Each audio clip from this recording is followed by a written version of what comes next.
le Stephen King de l'année, hein. Il y a le Busso de l'année, il y a le Lévy de l'année, il y a le Stephen King de l'année. L'Outsider. Alors ce qui m'énerve avec Stephen King, c'est moi qui suis un fan absolu. Je n'aime pas tout ce qu'il a produit, mais j'aime bien beaucoup. C'est-à-dire je me laisse toujours avoir. C'est qu'à chaque fois je me dis ça va moins me plaire, ça va pas être terrible. Là on m'avait annoncé que c'était plus policier, alors j'ai moins aimé sa trilogie Mercedes, je préfère le fantastique. Bon là ce n'est pas que policier, mais à chaque fois je me fais avoir, à chaque fois je laisse tout tomber le reste que je dois lire, parce que lui j'ai pas besoin de le lire pour le vendre, hein, ça se vend tout seul. Mais je peux aussi lire des livres pour le plaisir, pas uniquement pour vous les faire découvrir. Donc là, j'ai pas besoin, vous n'avez pas besoin de moi pour le... Mais par contre, vous avez peut-être besoin de moi pour que je vous dise si ça m'a pas. Si mon avis importe, pour que je vous dise si ça m'a plu. Et comme d'habitude, je me suis laissé embarquer là-dedans. Alors ça part d'une affaire assez classique, ou alors c'est rare que dans les Stephen King, que ça commence comme ça, avec un petit garçon qui s'est fait violer... possiblement, et jusqu'au 3, enfin bon, je dis rien de plus, mais possiblement par son entraîneur de baseball.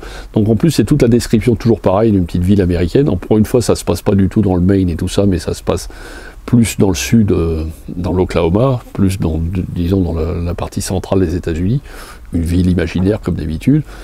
Donc ça touche vraiment au quotidien et à l'essence même de l'Américain moyen, puisque c'est la figure éternelle de l'entraîneur de l'équipe du coin qui est accusé d'avoir violé et d'assassiné un petit garçon. Donc c'est vrai que c'est assez rare, enfin dans mes souvenirs, j'avais longtemps que j'en lis beaucoup, mais j'ai pas le souvenir d'un départ aussi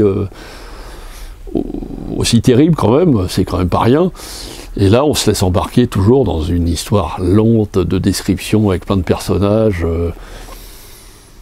Pour vous dire, ça fait très longtemps que j'en ai pas lu un comme ça, qui vous embarque dans une histoire vraiment où tout est fait d'avance. On pense vraiment parce que c'est vraiment plié l'histoire, hein, c'est vraiment lui qui a tué.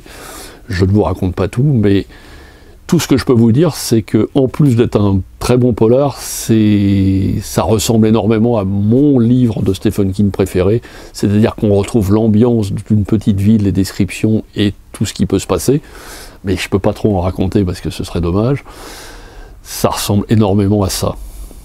J'en dirai pas plus, mais une fois de plus je me suis fait avoir, une fois de plus j'ai lâché tout le reste, une fois de plus ça m'énerve parce que j'ai autre chose à dire, mais bon...